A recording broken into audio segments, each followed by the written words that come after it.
You're listening to How to 20 Something, the best podcast that helps both men and women navigate their 20s and learn how to adult across all aspects of their lives.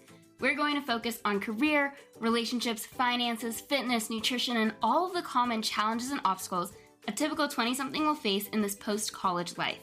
I'm your host, Jess Diamond, and I am the CEO and founder of Jess Diamond Coaching, where I help young professionals get their shit together, gain their confidence, and own their life. No one prepares you for this adulting world, so allow me to help you feel like you are no longer a chicken running around with its head cut off, and that you actually know what the hell is going on and what your next step to take is. Welcome to How to 20 Something. Welcome back to another episode of How to 20 Something, where today's episode topic is on being a good partner. We spend so much time nitpicking our partner, or even potential partner, on their red and green flags that we forget to be accountable to our own. I see it all the time on TikTok where a girl will talk about all of the things a guy should be doing for her and then missing the entire second half, which is what she should be doing for her partner. And I don't mean this in a transactional way. Transactional means you're only going to do something so you get something in return. What I'm referring to is reciprocity, where there is an equal level of show up, care, and love in this relationship and doesn't feel one-sided. Yes, there are times where one partner will show up more than the other, but it'll eventually go the other way and over time balance itself out, which is what's important. So before you go searching for all of the qualities your dream person is supposed to have, why don't we take a step back and look in the mirror? Because you should not ask for the things you aren't willing to do yourself, which is exactly what I'll be helping you with in today's episode, where you get to determine for yourself if you're the partner you would even want to date. And honestly, that starts with your requirements in the other person and then reflecting it back to yourself if you also possess those qualities, values, and habits. So think of what you're genuinely looking for in a partner, whether they are an existing one or a future one. And I'm not talking about looking for a guy in finance. 6'5", blue eyes, finance, trust fund, that whole song. What I am referring to is loyal, trustworthy, a good communicator, emotionally available, ambitious, kind, reliable, stable, not the surface level requirements like height, eye color, and if they have hair or not. It's the deeper inner work that people can change about themselves and last longer than looks. I'll take my relationship with Ryan, for example. Before Ryan and I went on our first date, I wrote a manifestation as to who I was looking for in a male partner. And those requirements were emotionally intelligent, supportive of my dreams and ambitions, healthy with a consistent workout regimen, and cared about what they put into their body, and stable. None of those requirements are unreasonable. And I'd like to say, I also possess those traits and how I show up in my relationships. I didn't manifest what I couldn't also bring to the relationship, and I also didn't manifest based off of looks. It's about who that person is. So now it's your turn. Think about your list, and because I know you have one, and really ask yourself, are you those things? Are you loyal, both physically and emotionally? Are you a good communicator, or do you shut down or blow things up when things get hard or conversations get uncomfortable? Are you emotionally available, or do you run away as soon as someone tries to get close to your heart? Are you consistent and stable, or is your attitude and motivation variable by the day? Yes, even based on different parts of your cycle for the ladies listening, and different stressors in your life for anyone listening.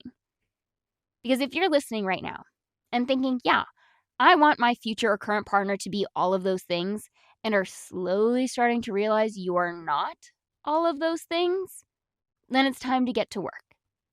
The point of what I'm saying here isn't to make you feel bad about yourself or deemed unworthy of your partner or of any partner.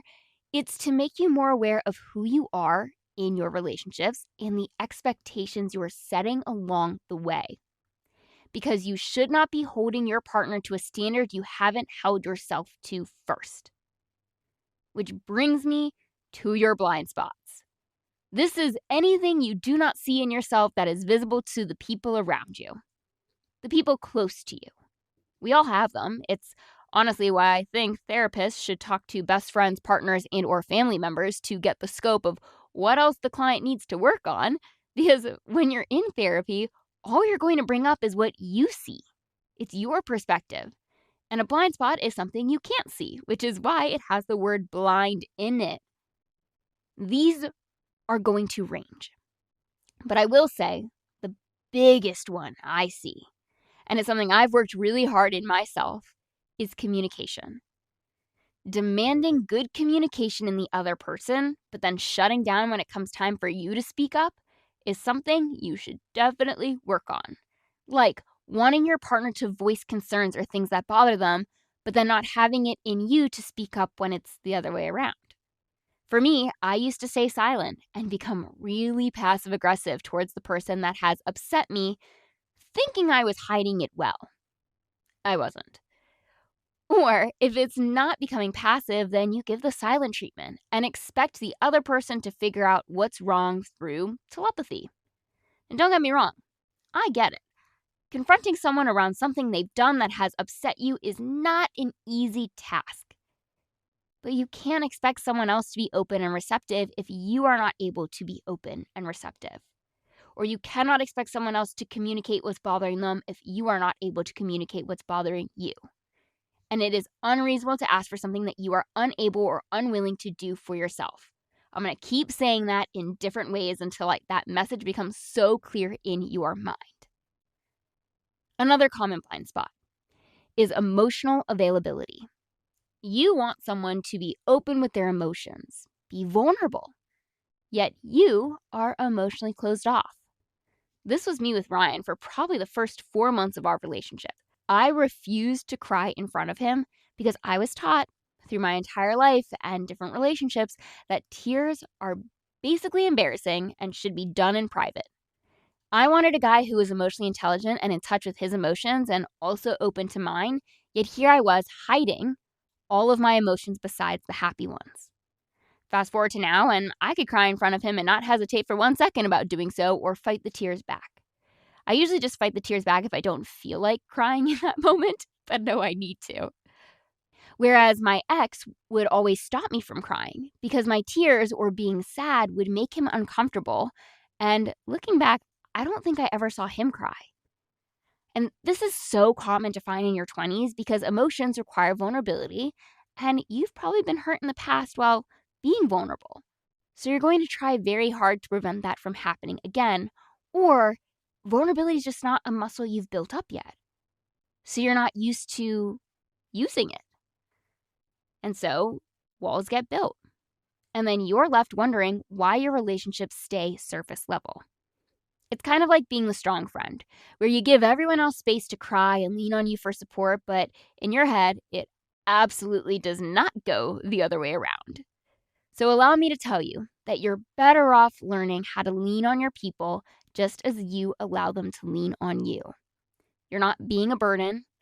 You're strengthening your relationships and the support they are willing to provide. I talk about this in my TED Talk. So if you haven't watched that yet, it is in the show notes for you to go watch because it's one of the 3 connection muscles that brought my idea to life, where you're not special, you're just adulting.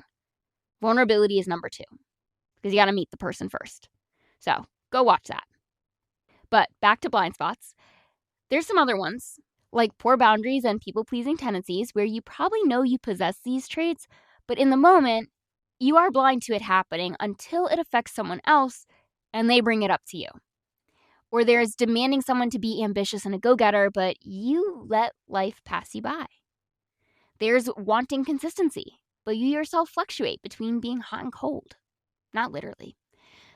This is especially true when you're in the early stages of dating, where you want the other person to be super responsive, but then you will take 1 to 3 business days to respond back out of fear of looking desperate or too available. If you feel called out at any point, then good. That means you're on the right track. Awareness is the very first step, but what you do with it is the second. Because awareness without action leads to nothing. Now, None of what I'm saying here means you shouldn't have standards or you shouldn't lower your existing standards. Standards are healthy and necessary. They don't mean you're too picky or demanding or that you'll never find someone who meets them. So, hear me when I say this. Standards are not the problem. The problem is when you set a standard that you yourself are not meeting. Because here's the thing when it comes to standards. The standards without self-accountability is really just a checklist that you're using to judge other people while giving yourself a free pass. Or a way to self-sabotage your dating life by constantly writing people off as not good enough or doesn't check off the boxes, whether or not you're also checking off those boxes. And what ends up happening when you do have this detailed list that you're not holding a mirror up to is you keep attracting people who also have no accountability. So it's not a matter of whether or not your standards are set too high. It's a question as to whether or not you're holding yourself to the same standard. Now, I'm not going to leave you hanging. So here's how you're going to do both at the same time. You keep your standards where they are. Do not lower them. We are not about settling over here in just diamond coaching land, which means you are also not going to convince yourself that almost is good enough. But what you also need to be doing is get really honest with yourself about where you're falling short and treat yourself with the same deal breaker energy that you would have for someone else. If communication is a non-negotiable for you, then communication needs to be something you are actively working on in yourself. If emotional availability is on your list, then you need to be willing to do the work to tear down the walls that are keeping you closed off. If consistency is what you need, then you need to be someone your partner can count on too. Standards and accountability are not opposites. They are two sides of the same coin. And when you have both, then you have a healthy, strong relationship, and so does your partner. No double standard around here, where they must do this, but that same thing doesn't apply to me. So, now that we know what to look for, let's shift into what to actually do about it. The first thing is in regards to communication and being able to clearly communicate when you are upset. Start with noticing what your default is. Do you go silent, blow up, turn passive, bring up past issues that have nothing to do with what's currently making you upset? Just notice for right now. And then the next time something upsets you, try saying it within 24 hours of upsetting you so it doesn't become a bigger thing than it needs to be. Another way to strengthen how you show up in your relationship is by working on being present. This is something Ryan and I had a lot of discussions about when we first moved in together, because he would be in the same room with me physically, but not mentally. For reference, he would either be playing video games or scrolling on his phone, and for me, that created a wall of disconnect. Being present looks like engaging in the conversation with undivided attention. Asking questions, remembering things that were said before, showing up to the conversation like it's the most interesting part of your day. Presence is so underrated but so valuable, and when it comes to filling your partner's love bucket, regardless of your love language, it needs to be there. Another thing you can begin working on is showing up even when it's hard, when you're stressed, when you want nothing to do with them, when you're just having a shitty day. And even more so would be how do you respond and show up when your partner is stressed, struggling, or having a bad day? Because that's where character gets built and relationships get stronger. It's staying in the room and being present even when every fiber of your being is screaming at you to run away. Something else that comes to mind under this umbrella is how you handle conflict. Because all relationships have some sort of conflict. It's how you handle it and work through it that makes a difference.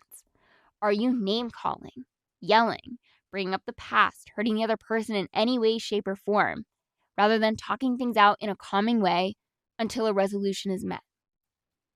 And lastly, honestly ask yourself, are you pouring into this relationship to the best of your ability?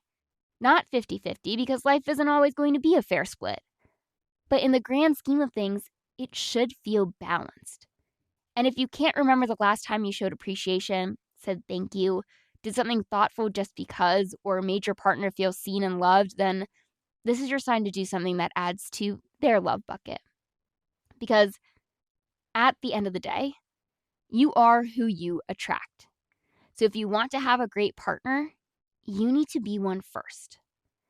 I know it's so much easier to point out the other person's flaws. So the next time you have the urge to do so, I want you to turn the finger around and point back at yourself so that you do become the person you would want to date. And hopefully by now, you have a much clearer picture as to how you can start showing up better or a vote of confidence in what you're already doing in your current or future relationships. Because that was the whole point of this episode. It wasn't to just point and blame at you. It was to help you have better relationships. That is how I'm going to conclude this episode of How to 20-something.